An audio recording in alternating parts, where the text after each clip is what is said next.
Welcome to Inside the Economist's Mind. Today, we delve into the implications of the United States-Australia Critical Minerals Framework, a strategic partnership designed to challenge China's near-complete hold, or iron grip, over the essential materials required for global commercial, clean energy, and defense industries. This historic agreement commits both countries to provide at least $1 billion each toward a pipeline of rare earth mineral projects, signaling a significant attempt to diversify and secure global supply chains. And that's really the core of it, isn't it? That strategic goal. So I think for this deep dive, our mission is pretty clear. We need to look at this this big $8.5 billion framework. Right. And really figure out, okay, where is the money actually going? How are they trying to fix these supply chain weak spots? And maybe more importantly, why is breaking China's this dominance they've built over decades, why is it such a huge high-stakes challenge? Okay, let's start with the money then, because those figures, they're quite something. We're talking the U.S. and Australia stepping up with, what, at least $1 billion each? Just to start? That's the initial commitment, yeah. But it points to something much bigger. Exactly. The overall ambition is over $3 billion in joint investments, aiming to kickstart projects worth, well, $53 billion. That feels less like simple investment and more like, I don't know, a massive geopolitical insurance policy. It really is. It functions exactly like that. And what's interesting, I think, is how targeted it is. They're not just sprinkling cash around. They're aiming very precisely at specific, critical gaps. Gaps in the supply chain. Yes, gaps often tied directly to U.S. defense needs or, looking ahead, the huge demands of the clean energy shift. Okay, so let's make that tangible for everyone listening. Can we break down where some of this initial money is headed? What are these priority projects? Yeah, we can definitely point to a couple of key ones. First up, there's a direct effort to tackle a major military vulnerability. Gallium. So the plan is to build a new gallium plant in Western Australia. It'll actually be co-located with an existing Alcoa alumina refinery, which makes sense. Australia's putting in up to $200 million for this. And you mentioned the U.S. is completely reliant on imports for gallium. How critical is this particular plant for defense then? Is this an urgent fix? Oh, extremely urgent. Gallium isn't optional for some of the most advanced military tech. We're talking missile guidance systems, really high-end radar, complex electronic warfare stuff. Wow. And China, they produce almost all of it globally. So that gives Beijing enormous leverage. It's also worth noting Japan's involved here too.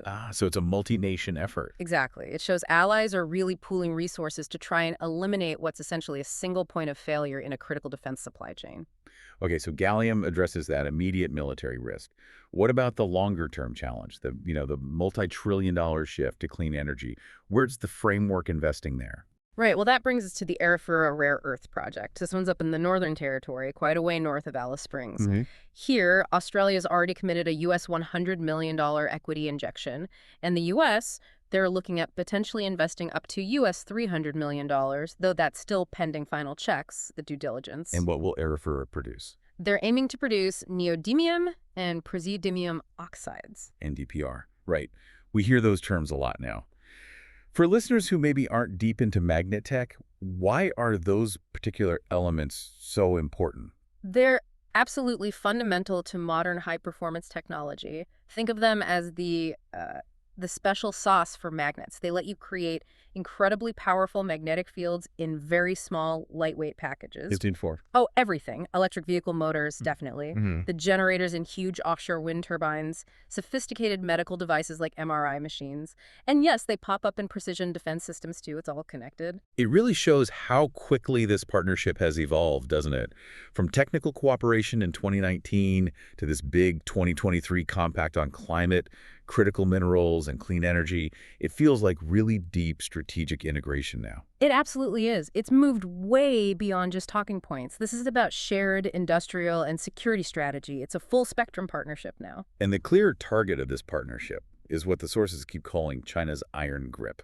But let's unpack that. What does that control actually look like? It's more than just where the minerals are mined, isn't it? Oh, much more. Yeah, China mines roughly 60% of the world's raw rare earth minerals, which is significant. But the real chokehold, the strategic leverage point, that's not the digging. It's the bit in the middle, the refining and processing. The stream. Exactly. China has near total dominance over the complex processes needed to turn that raw dirt into usable, high-purity elements. So they don't just own the mine. They own the factory that makes the usable product. Precisely. And because they control that processing bottleneck, they end up producing something like 90% of the world's finished rare earth magnets. And this wasn't an accident. Well, No, this was a deliberate, decades-long strategy. You can go back to Deng Xiaoping in 1992, explicitly stating China should aim for the kind of strategic control over rare earths that the Middle East had over oil. And they did it. Massive state investment, carefully nurturing the technical expertise for refining, and frankly, accepting lower environmental standards that Western countries couldn't or wouldn't match economically. that brings up a crucial point for, say, an Australian mining company. If Australia has all this raw material, why can't they just sell it to refiners somewhere else? In Europe? North America? Why is China often the only real option? Because China functions as a monopsony in this market. A monopsony, like a single dominant buyer. Exactly. Think of it like a massive supermarket chain that dictates terms to all its suppliers. For miners of many of these critical minerals, China isn't just a buyer. It's often the only significant buyer capable of processing their specific ore. They have very few alternatives. So if China is the main buyer and the main processor, they can effectively set the global price for the raw stuff, can't they? Push it down. That's the consistent complaint from non-Chinese companies. They argue that Beijing uses its control over benchmark pricing to keep raw material prices artificially low. Which makes it harder for competitors. Absolutely. It prevents new mines or processing plants outside China from looking financially viable. How can you compete when the dominant player can essentially manipulate the market price to undercut you? It's a form of predatory pricing, enabled by state control. Okay, so that's the problem. How does this U.S.-Australia framework try to counter that specific tactic? I think I saw something about price floors. Yes, exactly. Price floors are a key part of the counter strategy. If China's weapon is price manipulation, a price floor is a shield. How does that work, practically? The idea is to guarantee a minimum price for these critical minerals produced by allied projects. Think of it as investment insurance. So if China decides to flood the market with cheap neodymium next month to try and bankrupt, say, the Arafura project, Right. this price floor kicks in. It means the allied project won't be completely wiped out financially by that kind of deliberate market manipulation. It provides a baseline level of economic security needed to attract investment in the first place. It's a defense against economic warfare. And we know China is willing to use this supply chain control as a weapon. We saw it quite recently, didn't we, with those new restrictions on rare earths specifically used by the U.S. military. We did. That seemed like direct retaliation for U.S. restrictions on high-end AI chip sales to China. And before that, they restricted gallium and germanium exports, which are vital for semiconductors. So it's an ongoing pattern. Oh, yes. And it goes back further. The real wake-up call for many was probably the incident with Japan back in 2010. Ah, yes, I remember reading about that. That must have sent shockwaves. It absolutely did. There was a diplomatic dispute over some islands, and China responded by imposing an unofficial embargo on rare earth shipments specifically to Japan. Just cut them off. Pretty much. And that sudden commercial shock instantly galvanized Japan. It directly led them to invest heavily in the Australian company Albanese Rare Earths, helping them build that processing facility over in Malaysia. So the lesson was learned the hard way. Yeah.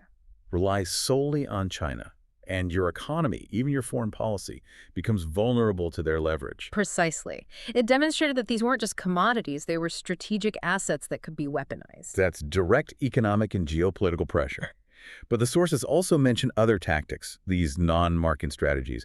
The Dragon Bridge disinformation campaign sounds, well, pretty sinister. It does sound like something from fiction, but it's documented reality. It shows the fight isn't just about trade policy or building factories, it's also happening in the information space. What did Dragon Bridge actually do? It was a coordinated campaign specifically targeting non-Chinese rare earth projects. Lynas' planned facility in Texas was a target, as was their existing plant in Malaysia. How did they target them? What were the tactics? They used networks of fake social media accounts across Facebook, Twitter, platforms like that. These accounts relentlessly push narratives about, quote, irreversible environmental damage and radioactive contaminations supposedly caused by these Western-backed facilities. Trying to stir up local opposition. Exactly. Lynas even presented evidence suggesting links between these fake accounts and state-backed political agendas. It's designed to increase political risk, fuel community concerns, and ultimately drive up the regulatory burden and costs for any project trying to operate outside of China's sphere. So you're not just battling market forces, you're battling Deliberate, targeted disinformation designed to make your project politically toxic. That's it, precisely. It highlights just how multi-layered this challenge is. Building alternative supply chains isn't just about engineering and finance. It's also about navigating this complex information environment. Okay, stepping back for a moment, the huge driver behind all this frantic activity, this geopolitical maneuvering, is the clean energy transition, isn't it? The demand for these minerals is just set to explode. Explode is the right word. Exponentially. We're talking lithium, rare earths, graphite, nickel, cobalt, copper. Demand is projected to skyrocket in the coming decades. And the main engine for that demand? Primarily, it's batteries for electric vehicles. That's the single biggest growth driver. Oh. But also wind turbines, solar panels, grid storage. If countries like the US and Australia are serious about hitting their net zero targets, securing reliable supplies of these minerals is absolutely non-negotiable. And on paper, Australia looks perfectly positioned. World's biggest lithium producer, top 5 for rare earths, cobalt. They have the rocks, right? They definitely have the geology, yes. Loads of it. But here's the crunch, the core of the Australian challenge. Having the raw materials is one thing, but Australia currently lacks significant capacity in the downstream parts of the value chain. The complex manufacturing steps like metallization, making the actual high-purity metals, and then turning those into components like magnets. So they dig it up but send it elsewhere for the valuable processing. Largely, yes. And the Australian government itself recognizes this. There's a push to be more than a quarry, as they put it. Their own modeling shows that the real value add, the better jobs, come from refining and processing onshore. But if the framework is pouring in billions, why is it still so hard for Australia to build up that downstream side? What's the bottleneck? It really boils down to two main things: costs and skills. Our sources consistently point out that Australia has relatively high input costs, energy, labor, construction. Plus, finding people with the very specialized chemical engineering and metallurgical skills needed for this kind of advanced processing, that's a real challenge. Which means, even with government support, it's often still cheaper and easier to do that complex, high-value processing offshore in China, or increasingly places like Indonesia or Malaysia. It makes competing internationally quite tough for Australian processors. The market certainly got excited about the announcement. Arafura's shares shot up 150%, apparently. But doesn't the fact that you need these massive billion-dollar government commitments kind of signal that maybe the underlying economics of this sector outside of China are still pretty shaky? It absolutely signals instability, yes. Analysts looking at this are quite clear. This deal, at its heart, is a government subsidy, a strategic one, but a subsidy nonetheless. It tells you that without this kind of government backstop, making these projects work purely economically is very, very difficult. Why so difficult? Well, partly it's the political volatility we've discussed, the risk of Chinese market manipulation, and partly it's just the scale. Compared to iron ore or coal, the critical mineral sector is actually quite small, making it more vulnerable to price swings and needing that government intervention to de-risk investments. And that brings us back to a potential tension within the alliance itself.